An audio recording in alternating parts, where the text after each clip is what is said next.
السلام علیکم ورحمۃ اللہ.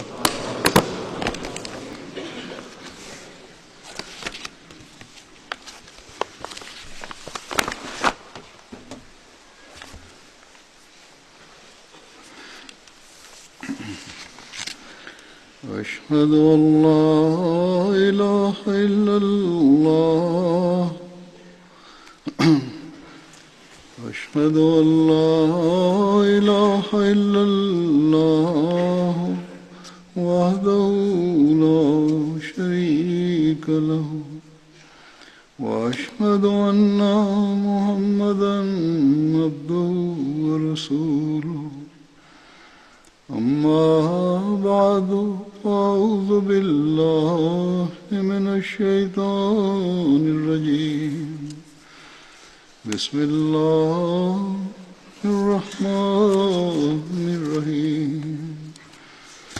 الحمد لله رب العالمين الرحمن الرحيم مالك يوم الدين. إياك نعبد وإياك نستعين. اهدنا الصراط المستقيم صراط الذين أنعمت عليهم غير المغضوب عليهم ولا الضالين.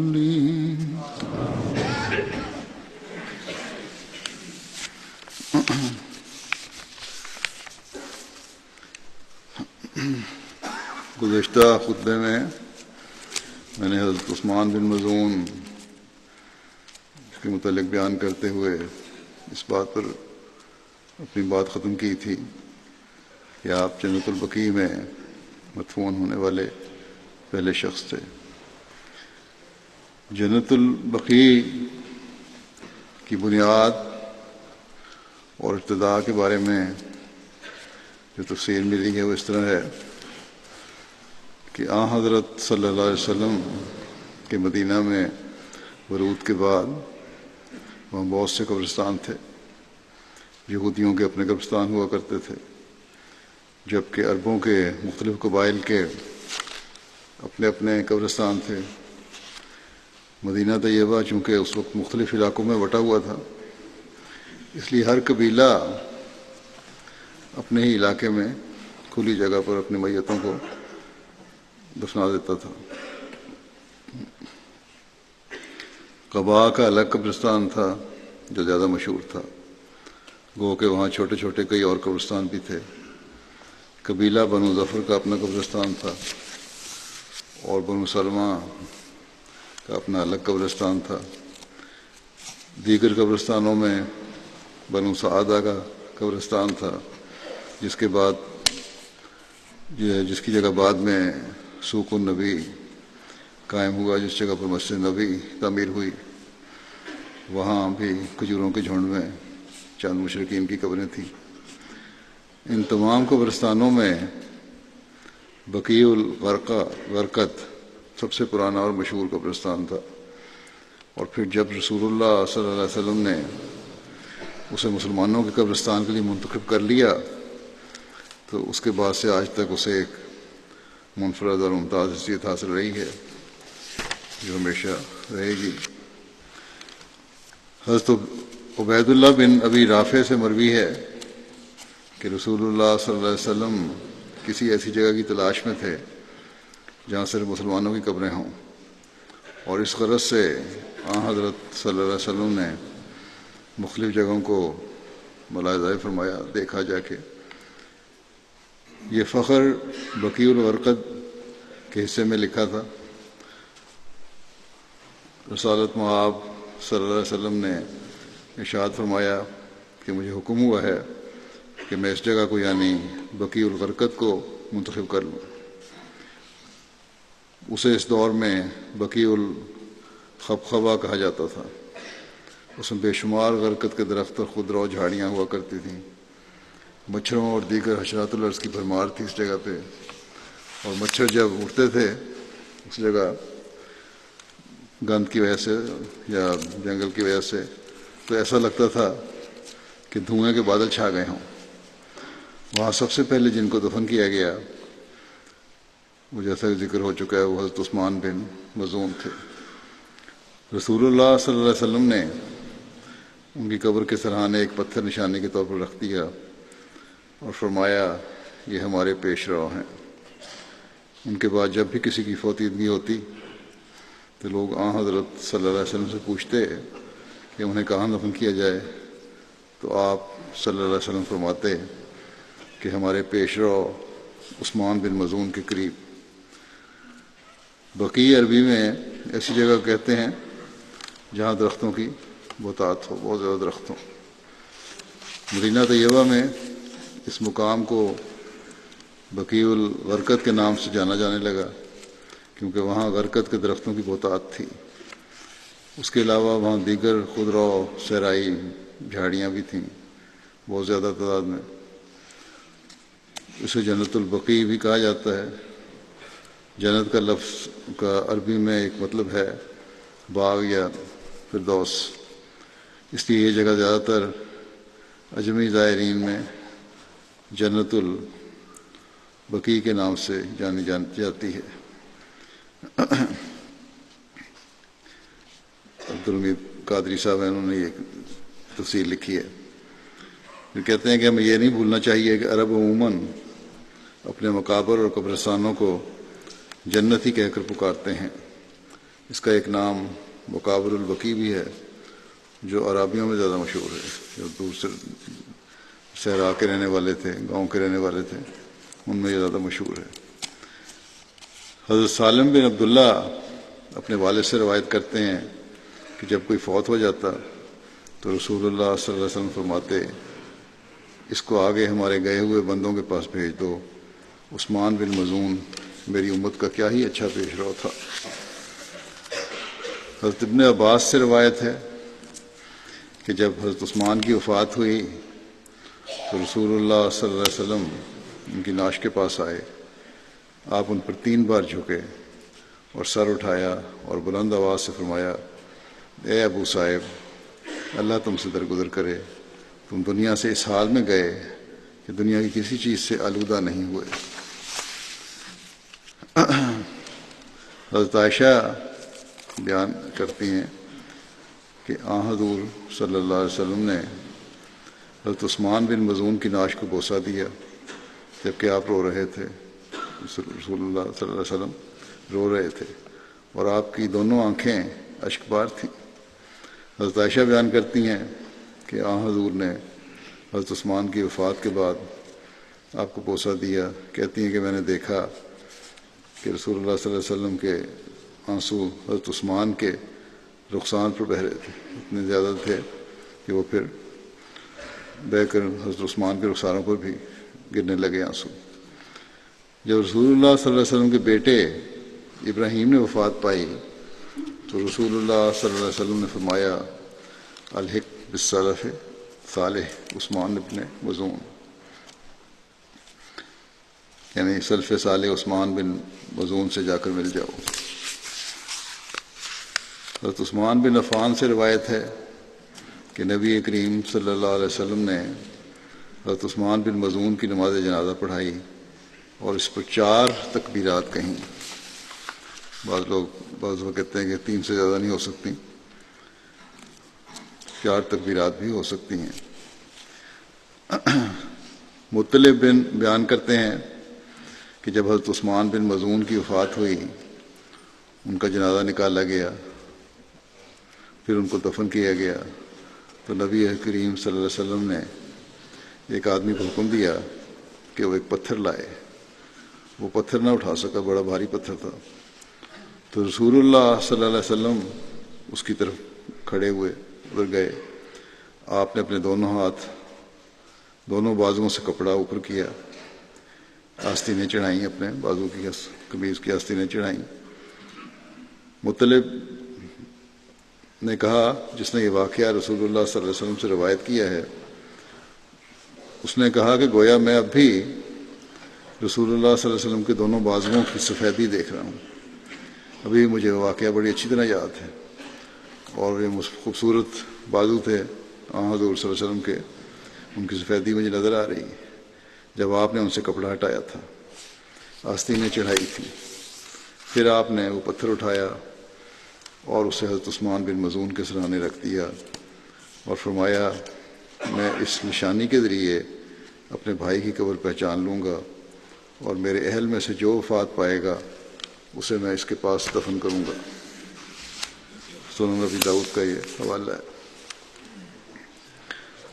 حضرت مرزا بشیر احمد صاحب نے حضرت عثمان بن مظعون کی وفات سے متعلق جو تفصیل بیان کی ہے اس میں سے چند باتیں پیش کرتا ہوں۔ آپ حضرت مرزا بشیر احمد صاحب 2 ہجری کے واقعات بیان کرتے ہوئے فرماتے ہیں کہ اسی سال کے آخر میں حضرت صلی اللہ علیہ وسلم نے اپنے صحابہ کے لیے مدینے میں ایک مقبرہ تجویز فرمایا جسے جنت البقیع کہتے تھے۔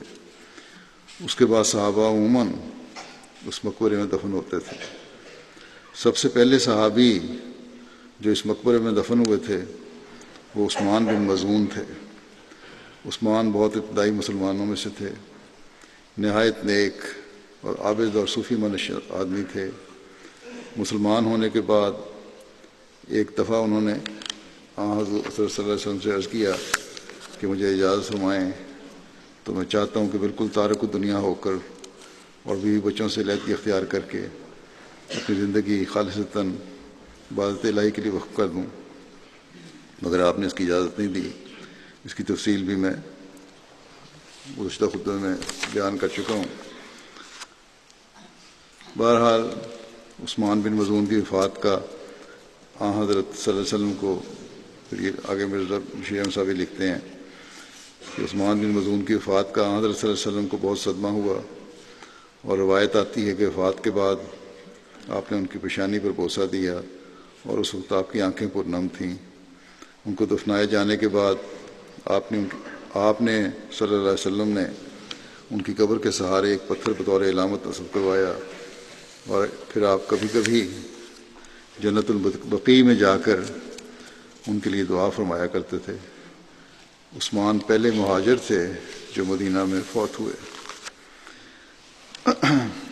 حضرت عثمان بن مظعون کی وفات پر آپ کی بیوی نے مرثیہ میں لکھا کہ، اور یہ تھا کہ یا عین وجودی بدمن غیر ممنون علی رضیت عثمان بن مظعون الامرین بات فی رضوان خالق طوبی لہ من فقید شخص مدفون طاب البقیع لہو سکنا وغرقدو واشرقت ارضہ من بعد نعین وعرس القلب حزنا لانقطاع لہ حتی الممات فما ترقى لہو شونی، کہ اے آنکھ، ترجمہ اس کا یہ ہے کہ اے آنکھ، عثمان کے سانحہ پر تو نہ رکنے والے آنسو بہا، اس شخص کے سانحہ پر جو اپنے خالق کی رضامندی میں شب بسر کرتا تھا۔ اس کے لیے خوشخبری ہو کہ ایک فقید المثال شخص مدفون ہو چکا ہے۔ بقیع اور غرقد اپنے اس مکین سے پاکیزہ ہو گیا، اور اس کی زمین آپ کی تدفین کے بعد روشن ہو گئی۔ آپ کی وفات سے دل کو ایسا صدمہ پہنچا ہے جو موت تک کبھی ختم نہ ہونے والا ہے، اور میری یہ حالت نہ بدلنے والی ہے۔ یہ ان کی اہلیہ نے اپنے جذبات کا اظہار کیا ہے۔ حضرت علا جو انصاری عورتوں میں سے ایک خاتون تھیں، نبی کریم صلی اللہ علیہ وسلم سے بیعت کر چکی تھیں، انہوں نے بتایا کہ جب انصار نے مہاجرین کے رہنے کے لیے قرے ڈالے تو حضرت عثمان بن مظعون کا قرہ سکونت یعنی ٹھہرنے کی جگہ ہمارے نام نکلا کہ ہم اپنے گھر ٹھہرائیں۔ حضرت علا کہتی تھیں کہ حضرت عثمان بن مظعون ہمارے پاس رہے، وہ بیمار ہوئے تو ہم نے ان کی خدمت کی، اور جب وہ فوت ہو گئے اور ہم نے انہیں ان کے کپڑوں میں ہی کفنایا، نبی صلی اللہ علیہ وسلم ہمارے پاس آئے۔ میں نے کہا، یعنی حضرت علا کہتی ہیں کہ میں نے کہا کہ اللہ کی رحمت ہو تم پر ابو صاحب، کنیت تھی ان کی، حضرت عثمان بن مظعون کی۔ آن وسلم کے سامنے یہ الفاظ دہرائے انہوں نے، حضرت ام علا نے، کہ اللہ کی رحمت ہو تم پر ابو صاحب، میری شہادت تو تمہارے متعلق یہی ہے کہ اللہ نے تجھے ضرور عزت بخشی ہے۔ یہ الفاظ انہوں نے دہرائے آن وسلم کے سامنے کہ میں شہادت دیتی ہوں کہ اللہ نے تمہیں ضرور عزت بخشی ہے۔ نبی کریم صلی اللہ علیہ وسلم نے جب یہ بات سنی ان سے تو پوچھا، کہتی ہیں آن وسلم نے مجھ سے پوچھا کہ تمہیں کیسے معلوم ہوا کہ اللہ تعالیٰ نے اسے ضرور عزت بخشی ہے؟ تو کہتی ہیں میں نے کہا کہ یا رسول اللہ، میرے ماں باپ آپ پر قربان، میں نہیں جانتی، مجھے تو یہ تو نہیں پتا، لیکن بہرحال میرے جذبات اظہار میں نے کر دیا۔ تو رسول اللہ صلی اللہ علیہ وسلم نے فرمایا جہاں تک عثمان کا تعلق ہے تو وہ اب فوت ہو گئے، اور میں ان کے لیے بہتری کی ہی امید رکھتا ہوں، یہی امید رکھتا ہوں کہ اللہ تعالیٰ ضرور ان کو عزت بخشے گا۔ لیکن اللہ کی قسم، آپ نے یہ بھی فرمایا کہ اللہ کی قسم میں بھی نہیں جانتا کہ عثمان کے ساتھ کیا ہوگا، دعا تو ضرور ہے لیکن یہ نہیں میں کہہ سکتا کہ تم نے ضرور عزت بخشی ہے، حالانکہ میں اللہ کا رسول ہوں۔ یہ سن کر حضرت ام علا نے کہا بخدا اس کے بعد میں کسی کو بھی یوں پاک نہیں ٹھہراؤں گی، اس طرح کے الفاظ نہیں دہراؤں گی کہ ضرور بخشا گیا تم، اور مجھے اس بات نے غمگین کر دیا۔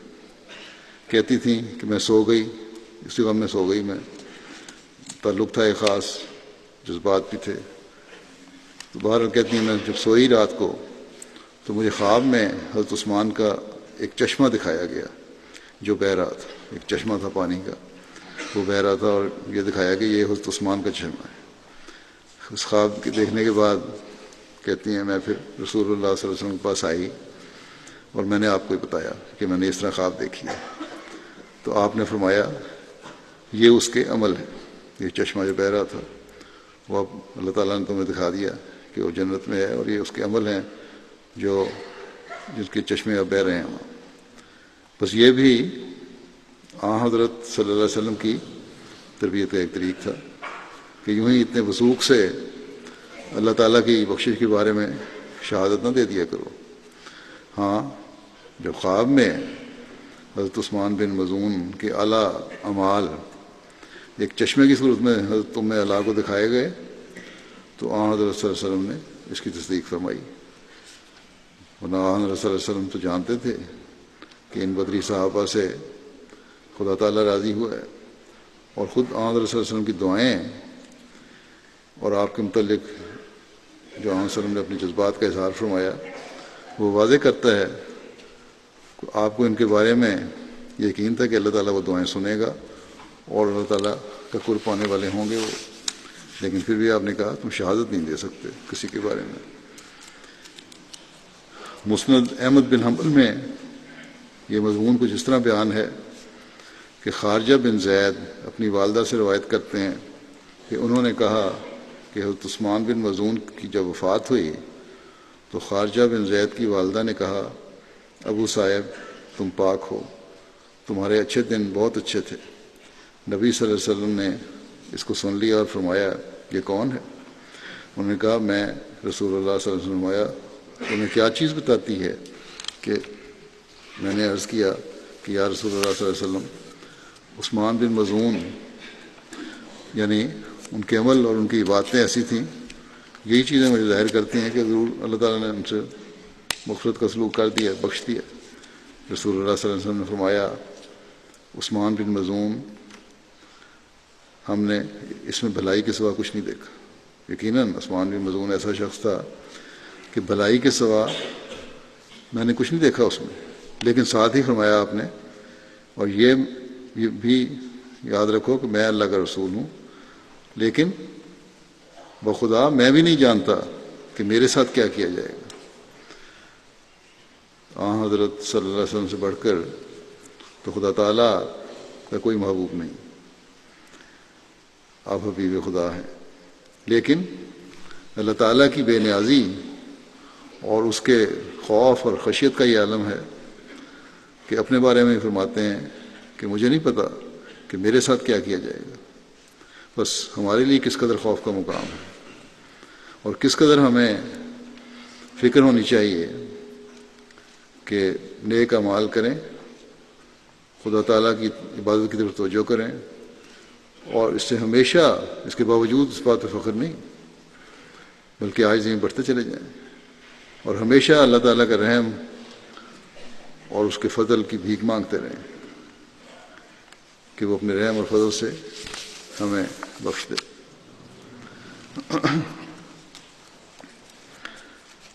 مسند احمد بن حنبل کی ایک اور روایت میں یہ درج ہے کہ حضرت میں اللہ کہتی ہیں کہ ہمارے ہاں عثمان بن مظعون بیمار ہو گئے، ہم نے ان کی تیمارداری کی، یہاں تک کہ جب فوت ہو گئے تو ہم نے ان کو ان کے کپڑوں میں لپیٹ دیا۔ نبی صلی اللہ علیہ وسلم ہمارے ہاں تشریف لائے، میں نے کہا اے ابو صاحب، اللہ کی رحمت آپ پر ہو، یہ میری آپ پر گواہی ہے کہ اللہ نے آپ کا اکرام کیا ہے، بہت عزت احترام کیا ہے۔ رسول اللہ صلی اللہ علیہ وسلم نے فرمایا تمہیں کیا پتا کہ اللہ تعالیٰ نے اس کا اکرام کیا ہے؟ کہتی ہیں مجھے نہیں پتا، میرے ماں باپ آپ پر قربان۔ رسول اللہ صلی اللہ علیہ وسلم نے فرمایا جہاں تک اس کا تعلق ہے اس کو وہ یقینی بلاوا یعنی موت اس کے رب کی طرف سے آ گیا، اور میں اس کے لیے خیر کی امید رکھتا ہوں کہ اللہ تعالیٰ خیر کا معاملہ کرے گا اس کے ساتھ، لیکن اللہ کی قسم میں ابھی نہیں جانتا، میں اللہ کا رسول ہوں کہ میرے ساتھ کیا کیا جائے گا۔ وہ کہتی ہیں کہ میں نے کہا میں نے اس کے بعد کبھی کسی کو پاک نہیں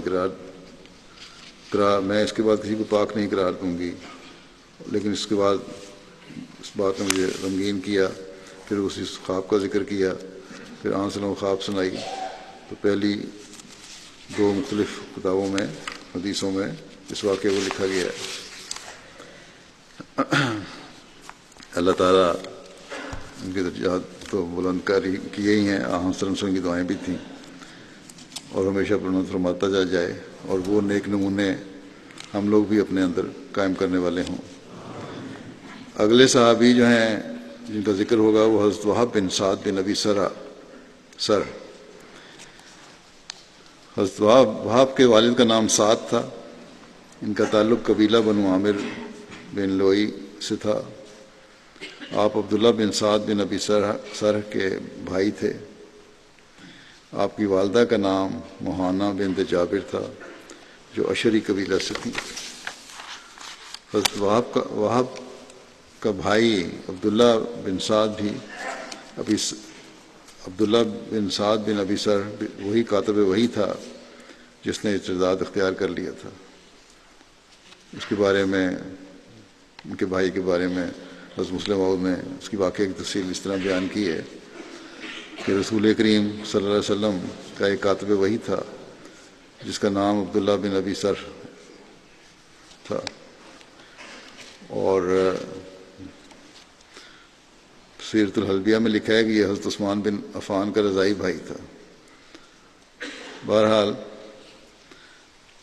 اور پھر آپ لکھتے ہیں کہ آپ پر جب کوئی وحی نازل ہوتی تو اسے بلوا کر لکھوا دیتے تھے۔ ایک دن آپ سورۃ المومنین کی آیت 14 اور 15 لکھوا رہے تھے۔ جب آپ یہاں پہنچے کہ ثم انشأناہ خلقا آخر،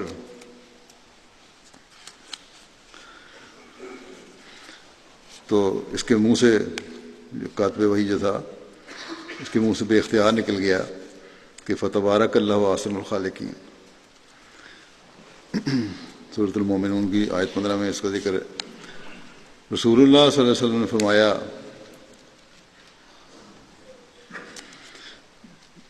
کہ یہی وہی ہے، اس کو لکھ لو۔ اس بدبخت کو یہ خیال نہ آیا کہ پچھلی آیتوں کے نتیجے میں یہ آیت طبی طور پر آپ ہی بن جاتی ہے۔ اس نے سمجھا کہ جس طرح میرے منہ سے یہ آیت نکلی اور رسول اللہ صلی اللہ علیہ وسلم نے اس کو وہی قرار دے دیا ہے، اسی طرح آپ نعوذ باللہ خود سارا قرآن بنا رہے ہیں۔ چنانچہ وہ مرتد ہو گیا اور مکے چلا گیا۔ فتح مکہ کے موقع پر جن لوگوں کو قتل کرنے کا رسول کریم صلی اللہ علیہ وسلم نے حکم دیا تھا ان میں ایک عبداللہ بن ابی بن سر بھی تھا، مگر حضرت عثمان رضی اللہ عنہ نے اسے پناہ دے دی، اور اس پناہ کی تفصیل یہ ہے کہ فتح مکہ کے موقع پر جب عبداللہ بن ابی سر کو معلوم ہوا کہ نبی کریم صلی اللہ علیہ وسلم نے اس کو قتل کا حکم دیا ہے، تو یہ اپنے رضائی بھائی حضرت عثمان بن عفان کے پاس ان کی پناہ لینے چلا گیا اور ان سے کہنے لگا کہ اے بھائی، اس سے پہلے کہ رسول اللہ صلی اللہ علیہ وسلم میری گردن ماریں مجھے ان سے امان دلوا دو۔ سیرت الحلبیہ میں لکھا ہے۔ بہرحال حضرت مسلم موعود لکھتے ہیں کہ وہ آپ کے گھر میں 3-4 دن چھپا رہا۔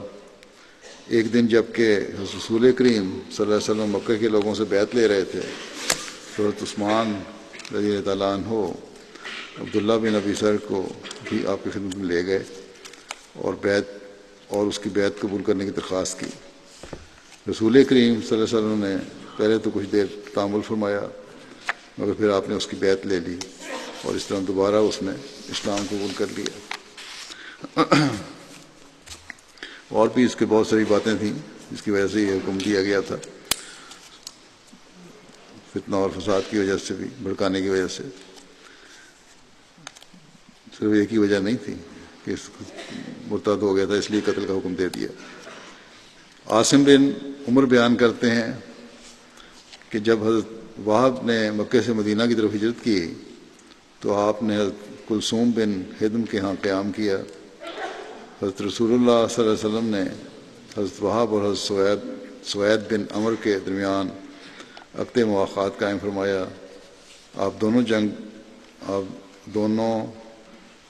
یعنی یہ دونوں جن بھائی بنے تھے جنگ موتا کے دن شہید ہوئے۔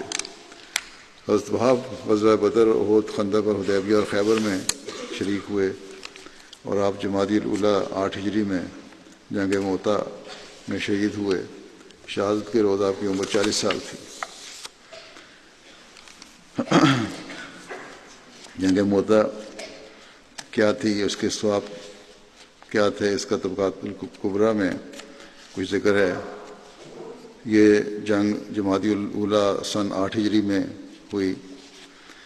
رسول اللہ صلی اللہ علیہ وسلم نے حضرت حارث بن عمیر کو قاصد بنا کر شاہ بصرہ کے پاس خط دے کر بھیجا۔ جب وہ موتا کے مقام پر اترے تو انہیں شرابیل بن عمر غسانی، شرابیل جو تھا کیسر کے شام پر مقرر کردہ عمراء میں سے ایک تھا، سیرت الحلبیہ کے مطابق، اس نے روکا اور شہید کر دیا ان کو۔ حضرت حارث بن عمیر کے علاوہ رسول اللہ صلی اللہ علیہ وسلم کو اور کوئی قاصد شہید نہیں کیا گیا۔ یہ ثانیہ جب عام وسلم کو اس کی اطلاع پہنچی تو آپ پر یہ بہت گراں گزرا، بہت افسوس ہوا اس کا۔ آپ نے لوگوں کو جنگ کے لیے بلایا، لوگ جمع ہو گئے، ان کی تعداد 3000 تھی۔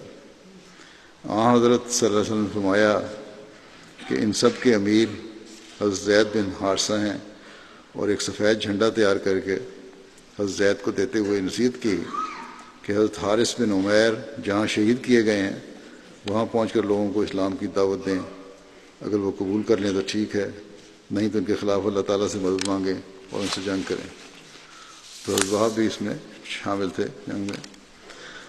حضرت عبداللہ بن عمر سے روایت ہے، اس کی تفصیل بیان کر دیتا ہوں جنگ کی، کہ رسول اللہ صلی اللہ علیہ وسلم نے سریہ موتا کے لیے حضرت زید بن حارثہ کو امیر مقرر فرمایا۔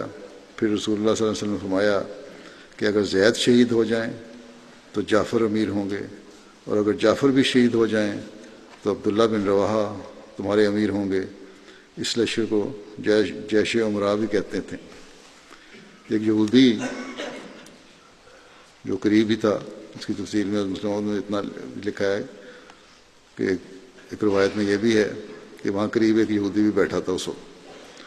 اس نے جب حضرت صلی اللہ علیہ وسلم کی بات سنی تو حضرت زید کے پاس آیا اور آ کر کہا کہ اگر محمد صلی اللہ علیہ وسلم سچے ہیں تو تم تینوں میں سے کوئی بھی زندہ بچ کے واپس نہیں آئے گا۔ اس پر حضرت زید نے کہا کہ میں زندہ بچ کے آؤں یا نہ آؤں، لیکن یہ بہرحال سچ ہے کہ حضرت محمد رسول اللہ صلی اللہ علیہ وسلم اللہ تعالیٰ کے سچے رسول اور نبی ہیں۔ اس جنگ کے حالات کی حضرت رسول صلی اللہ علیہ وسلم کو خبر اللہ تعالیٰ کی طرف سے ہوئی شہداء کی. اس بارے میں ایک روایت ہے. حضرت انس بن مالک روایت کرتے ہیں کہ نبی کریم صلی اللہ علیہ وسلم نے فرمایا کہ زید نے جھنڈا لیا اور وہ شہید ہوئے. پھر جعفر نے اسے پکڑا اور وہ بھی شہید ہو گئے. پھر عبداللہ بن رواحہ نے جھنڈے کو پکڑا اور وہ بھی شہید ہو گئے. یہ خبر دیتے ہوئے حضور صلی اللہ علیہ وسلم کی آنکھوں سے آنسو بہہ رہے تھے. پھر آپ نے فرمایا کہ پھر جھنڈے کو خالد بن ولید نے بغیر سردار ہونے کے پکڑا اور انہیں فتح حاصل ہوئی. اللہ تعالیٰ ان صحابہ کے درجات بلند سے بلندتر فرماتا چلا جائے.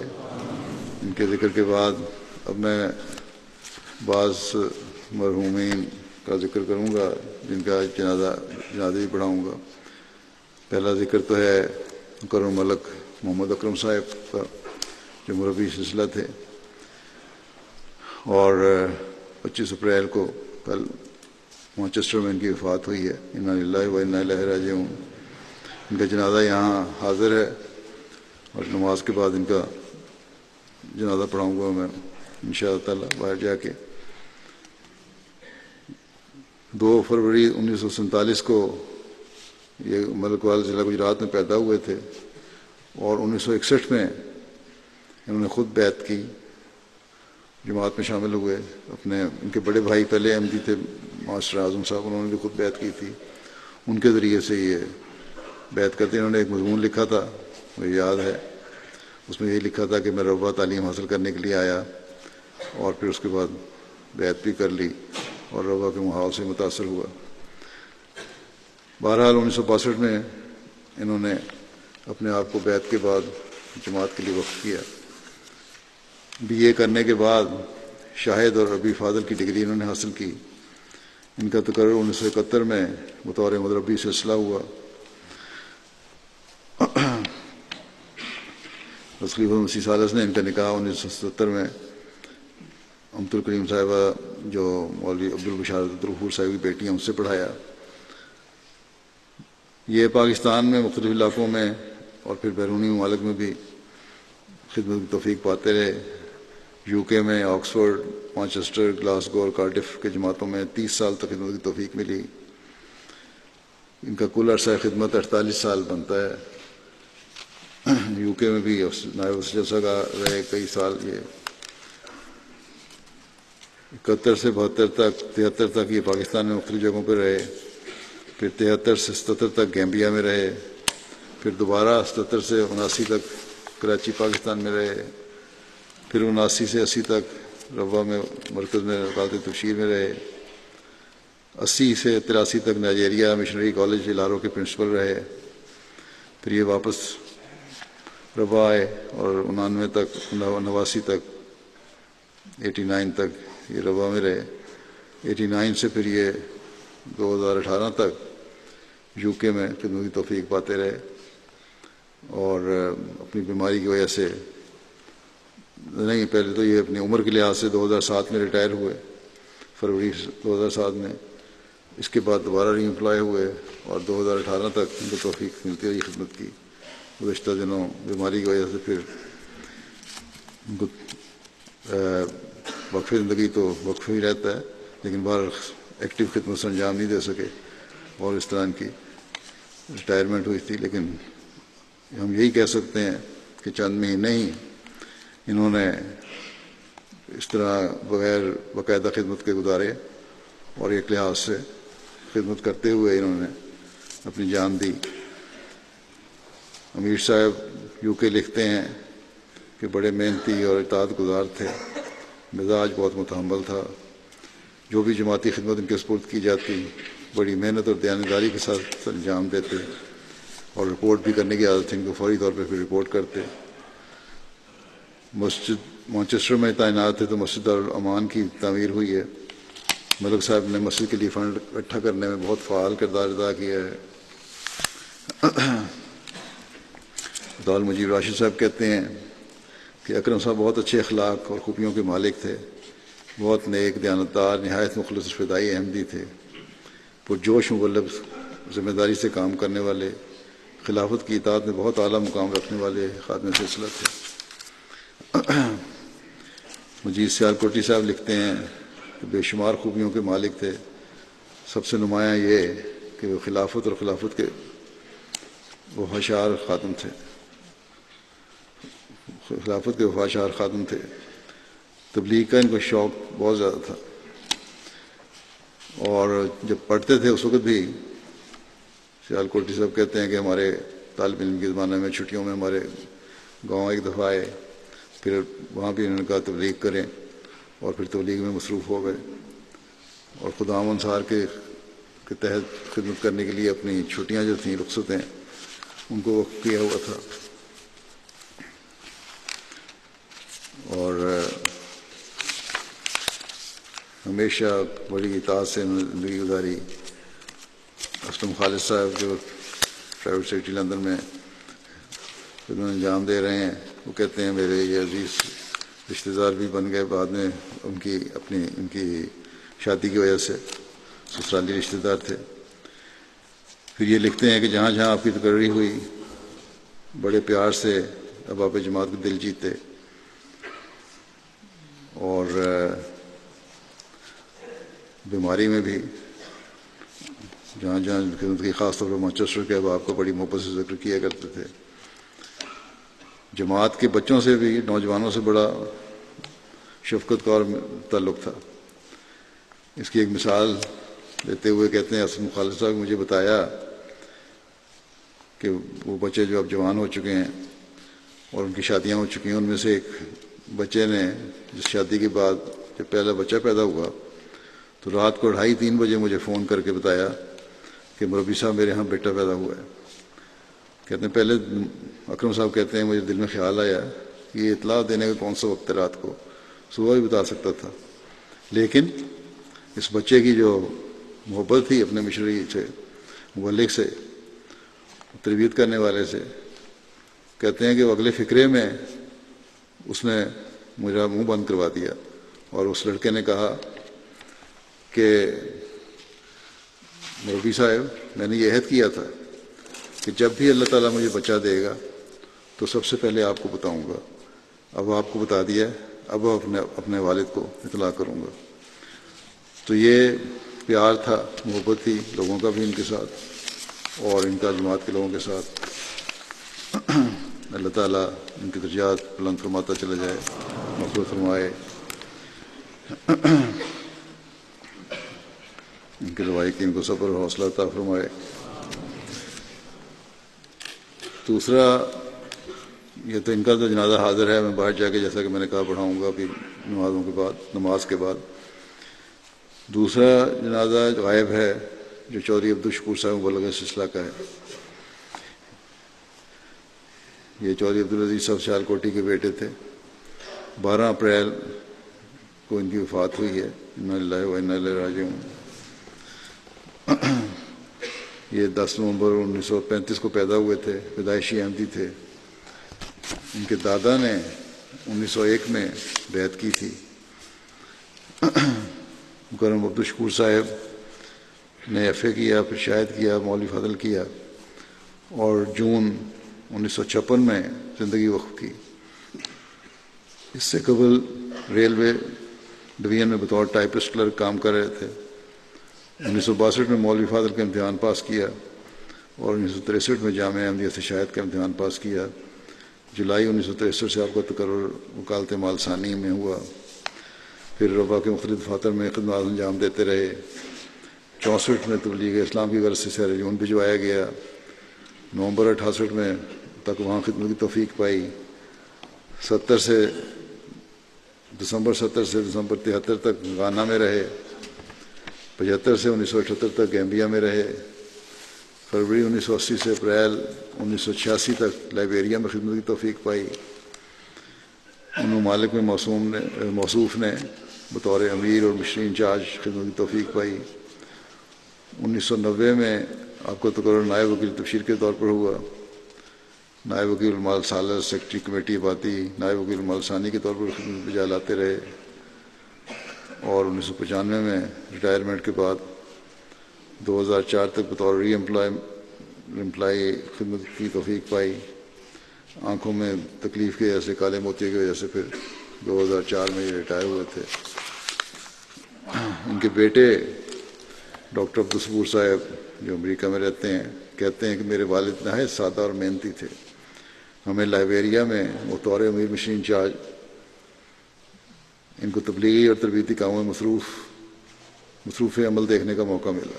ہمیشہ بہت محنت سے خطبات کی تیاری کرتے، قرآن کریم، حدیث، کتب سلسلہ اور بائبل وغیرہ سے حوالے نکال کر بہت اعلیٰ خطبہ دیتے. عیسائیت اور مسلمانوں کو دلائل کے ساتھ تبلیغ کرتے تھے اور بڑے پیار سے بات کرتے تھے. پھر یہ کہتے ہیں کہ ہم سب بہن بھائیوں کی تعلیم کے تمام اخراجات اپنے محدود وسائل میں پورے کیے اور ہم سب کو اعلیٰ تعلیم کے زیور سے آراستہ کیا. محمود طاہر صاحب جو قائد عمومی ہیں پاکستان میں انصار اللہ کے، کہتے ہیں بڑے خاموش خدمت کرنے والے تھے، کام سے کام رکھتے تھے اور بہت صاحب الرائے تھے. نائب وکیل تبشیر ہیں شیخ خالد صاحب، کہتے ہیں بڑے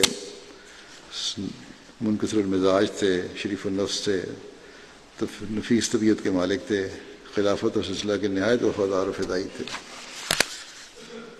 حیدر علی ظفر صاحب جرمنی کے جو نائب امیر ہیں آج کل، وہ کہتے ہیں کہ عبدالشکور صاحب بہت خوبیوں کے مالک تھے، بڑے مخلص، سادہ، منکسر المزاج، محنتی، جماعتی اموال کو بڑی احتیاط سے خرچ کرتے تھے، ایک متقی اور باصول آدمی تھے. جماعت کی بک شاپ لائبیریا میں تھی، بہت عمدگی سے اس کو چلایا اور اسے جو آمد ہوئی اسے مسجد اور مربی ہاؤس اثر نو تعمیر کیا. تھوڑی سی جگہ میں ایک چھوٹا سا کمپلیکس بنا دیا جس میں لائبریری بھی تھی، مہمان خانہ بھی تھا، مردوں عورتوں کے لیے علیحدہ علیحدہ مسجد میں حصے تھے، مربی ہاؤس بھی تھا. اور مسجد کی تعمیر کے وقت خود اپنے ہاتھ سے بھی مزدوروں کے ساتھ کام کرتے رہے. ایک تو خود آمد پیدا کر کے مسجد بنائی، کمپلیکس بنایا، پھر مزدوری بھی خود کرتے رہے. 1986 میں کہتے ہیں حیدر علی صاحب کی جب میں نے چارج لیا، ان کو لدائیہ دیا گیا وہاں، اور مسجد اور مشن ہاؤس کی تعمیر کا جب ذکر کیا گیا کہ انہوں نے بڑی محنت سے یہ سب کو کام کیا اور بڑا سراہا گیا، تو انہوں نے بڑی عاجزی سے کہا کہ مجھ سے پہلے ایک مبلغ نے یہ سلسلہ یہ جگہ خریدنے کی توفیق پائی تھی، اور اللہ تعالیٰ نے مجھے توفیق دی کہ میرے وقت میں یہ توفیق مکمل ہو گئی. اب آپ لوگ اس میں تبلیغی ایکٹیویٹیز کر سکتے ہیں. اور اصل میں تو اللہ تعالیٰ کے فضل ہیں جنہوں نے اس نے توفیق دی. مرحوم موسی تھے، پسماندگان میں اہلیہ کے علاوہ 2 بیٹیاں اور 3 بیٹے یادگار چھوڑے ہیں. اللہ تعالیٰ ان کے درجات بلند فرمائے.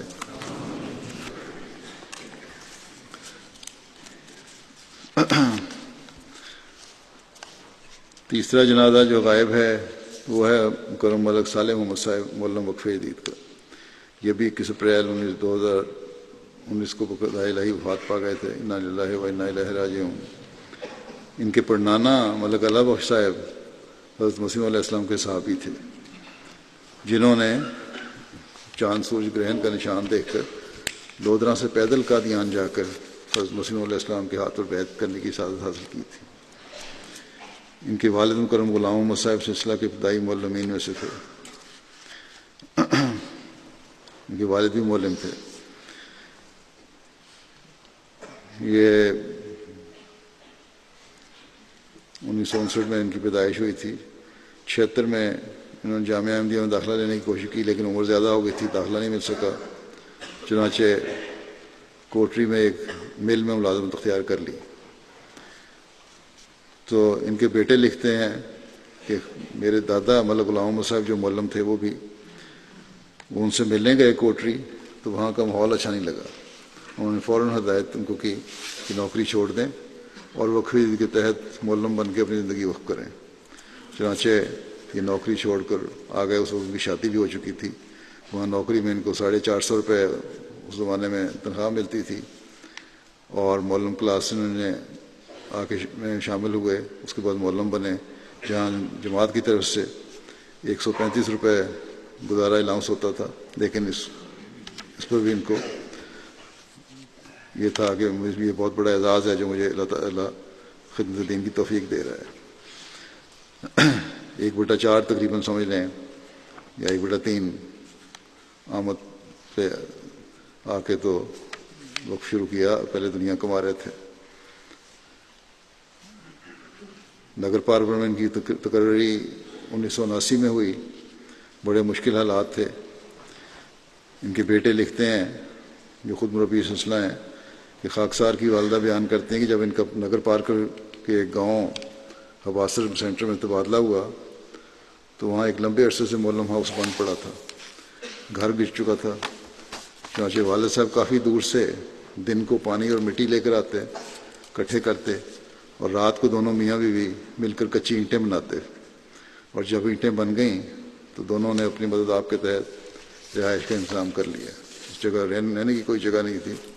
یہ ابتدائی مولمین جو تھے سندھ میں بھی، انہوں نے بڑی قربانی کر کے وہاں گزارا کیا، خود ہی پانی ڈھویا، دور دور سے پانی لے کے آتے تھے، مٹی اکٹھی کی، پھر اینٹیں بنائیں، اور پھر خود ہی اپنا رہائش کا کمرہ بنایا، کوئی مطالبہ نہیں کیا جماعت سے۔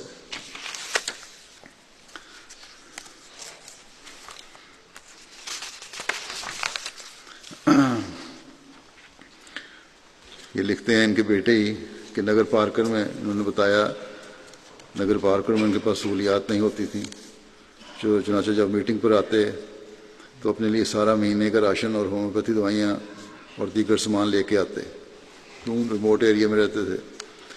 ایک دفعہ اسی طرح میٹنگ پر آئے ہوئے تھے تو واپسی پر راستہ بھول گئے، بڑا وہاں کا علاقہ بالکل صحرائی علاقہ ہے، اور ریت پر چلنے کے نشانات دیکھ کر تو آدمی راستہ کی نشاندہی کرتا تھا، تو ان صحیح نشانوں کی پہچان نہیں سکے، راستہ بھول گئے۔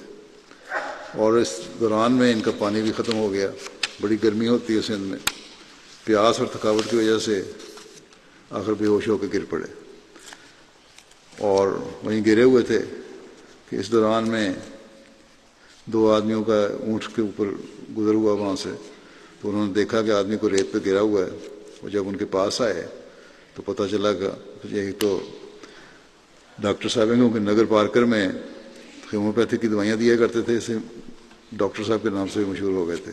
اور یہ 2 آدمی جو تھے ان کے مریض تھے، انہوں نے پہچان لیا، انہیں پانی پلایا، اور پھر اپنے گاؤں لے کے آئے، وہاں رات گزاری، اگلے دن ان کو سینٹر پہ چھوڑ کے آئے۔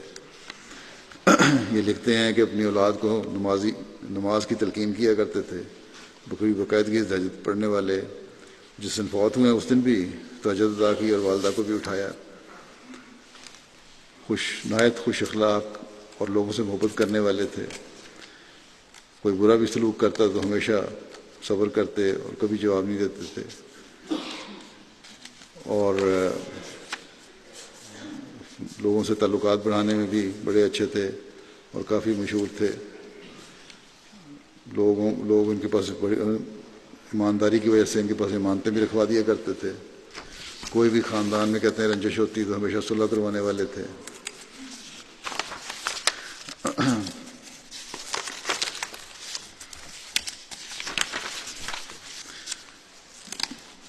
مرحوم موسی بھی تھے۔ عثمان خان نے اہلیہ کے علاوہ 3 بیٹے اور 3 بیٹیاں یادگار چھوڑی ہیں۔ آپ کے ایک بیٹے مبارک احمد منیر صاحب برکینا فاسو میں مربی سلسلہ کے طور پر خدمت کی توفیق پا رہے ہیں، اور اس وجہ سے اپنے والد کی وفات پر پاکستان بھی نہیں جا سکے۔ اللہ تعالیٰ ان کے درجات بلند فرماتا چلا جائے، مغفرت اور رحم کا سلوک فرمائے، اور ان کی اولاد کو بھی اس جذبے اور قربانی سے خدمت دین کی توفیق عطا فرمائے۔ چوتھا جنازہ غائب ہے مکرم مویش جمعہ صاحب کا، تنزانیہ کے تھے۔ یہ 13 مارچ کو وفات پا گئے، انا للہ و انا الیہ راجعون۔ یہ 1933-34 میں ان کی پیدائش ہوئی تنزانیہ کے ریجن مورogoro میں۔ 1967 میں یہ جماعت احمدیہ میں شامل ہوئے، اور ان کے جماعت میں شامل ہونے کا واقعہ اس طرح ہے کہ سنی علماء میں وہاں رواج تھا کہ فوت شدگان کا ختم دلوانے اور فوت شدہ بچے کا عقیقہ کرنے پر ایک ہی جگہ کیا کرتا تھا، اور یہ اس بات پہ ان کو اختلاف تھا کہ یہ کیا ختم ہے اور کیا عقیقہ کیسا فوت شدہ بچے کا۔ تو کہتے ہیں کہ ان کے سنی علماء بعض جو تھے ان کے بچے کا عقیقہ کرنے کے قائل تھے جو جلد فوت ہو گیا ہو، نہ کہ اس بچے کا جو زندہ ہو، تاکہ ختم دلوا کر عقیقہ کر کے بار بار کھانے کے سامان پیدا ہو سکیں۔ انہوں نے اسلامی تعلیم میں تو کوئی ایسی تعلیم نہیں دیکھی تھی جس پہ عمل ہو رہا تھا مولویوں کا، تو اس پہ ان کو بہت رنج ہوا اور بڑا افسردہ رہتے تھے مسلمانوں کی حالت زار پر۔ اللہ تعالیٰ سے دعا کیا کرتے تھے کہ اے اللہ تو حضرت عیسیٰ علیہ السلام کو نازل فرما تاکہ وہ آ کر اسلام کو دوبارہ زندہ کریں۔ تو مشرین 4 صاحب لکھتے ہیں کہ ان کے اپنے بیان کے مطابق جب ان کی ملاقات مبلغ السلسلہ، اس وقت وہاں مبلغ السلسلہ تھے جمیل الرحمان رفیق صاحب جو آج کل وکیل اشاعت ہیں تو پاکستان میں، جب ان سے ملاقات ہوئی تو انہوں نے ان کو کہا کہ حضرت صلی اللہ علیہ وسلم کی حدیث ہے کہ جس شخص نے اپنے وقت کے امام کو نہیں پہچانا وہ جاہلیت کی موت مرا۔ اس پر انہوں نے گمان کیا، کہتے ہیں کہ میں نے امام وقت کو نہیں مانا اس لیے حقیقی مسلمان نہیں ہوں۔ فوراً خیال آیا اور پھر بغیر وقت طے کیے فوراً انہوں نے بیعت کر لی۔ بیعت کے بعد اپنے گاؤں میں گئے، اپنے بہن بھائیوں کو تبلیغ کی، خاندان والوں کو تبلیغ کی، دوستوں کو تبلیغ کی اور سب کو جمع کر کے حضرت مسیح علیہ السلام کا پیغام پہنچایا۔ اور اسی سال کے دوران ان کے بھائی ایدی سلمان صاحب جو فوت ہو چکے ہیں اور جمعہ صاحب اہلیہ، جمعہ صاحب کی اہلیہ، انہوں نے جماعت میں شمولیت اختیار کر لی اسی فوری طور پہ بیعت کے ان کی تبلیغ سے۔ مرحوم کو سخت مخالفت کا بھی سامنا کرنا پڑا، لیکن آہستہ آہستہ لوگ جماعت میں شامل ہونے لگے اور ان کے گاؤں مکیونی کے ساتھ ساتھ اطراف کے جتنے بھی دیہات ہیں ان میں جماعت کا بڑا اچھا نفوذ ہو گیا۔ اب لکھتے ہیں مشرین 4 کہ مکیونی اب جماعت جو ہے موروگورو ریجن کی ایک مثالی جماعت ہے اور وہ ان کی محنت سے قائم ہوئی جماعت ہے۔ جماعت میں شامل ہونے کے بعد وفات تک ان کے ہر عمل سے یہ اظہار ہوتا تھا کہ خلافت کے انتہائی شدائی ہیں، اور مبلغین کرام اور جماعتی عہدیداران کا بھی بڑا عزت اور احترام کیا کرتے تھے، جماعتی نظام کی بڑی پابندی کیا کرتے تھے، تبلیغ کا بڑا شوق اور جذبہ تھا اور ہمیشہ تبلیغ کرتے رہتے، کوئی موقع ہاتھ سے نہ جانے دیتے۔ چندہ جات کی ادائیگی کرنے والوں میں صف اول میں شمار ہوتے تھے، بلکہ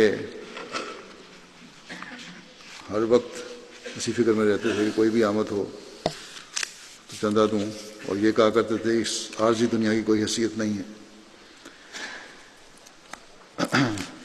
آپ موسی بھی تھے اور لوگوں کو اس بابرکت نظام میں شامل ہونے کی تحریک کیا کرتے تھے۔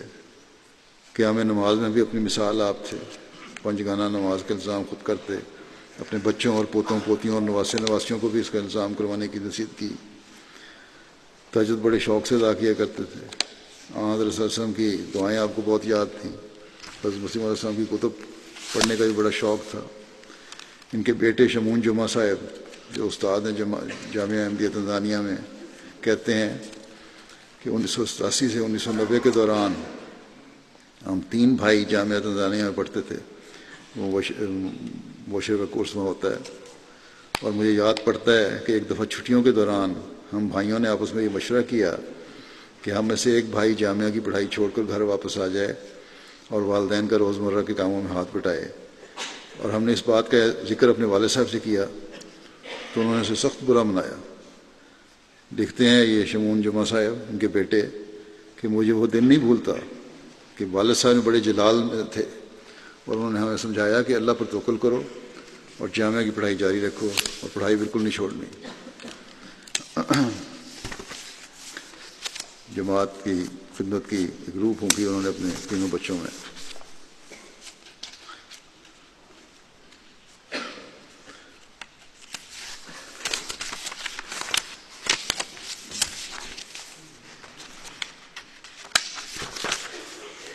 اللہ تعالیٰ ان سے رحمت المفروض سلوک فرمائے، درجات بلند کرے، اور ان کی نسل کو بھی سچا خادم دین اور خادم اسلام بنائے۔ جیسا کہ میں نے کہا، نماز کے بعد میں ان سب کے جنازے ادا کروں گا۔ ایک جنازہ حاضر ہے ملک اکرم صاحب کا، وہ باہر جا کے میں ادا کروں گا، اور اب آپ یہیں بیٹھ کے یہیں مسجد کے اندر ہی نماز میں شامل ہوں۔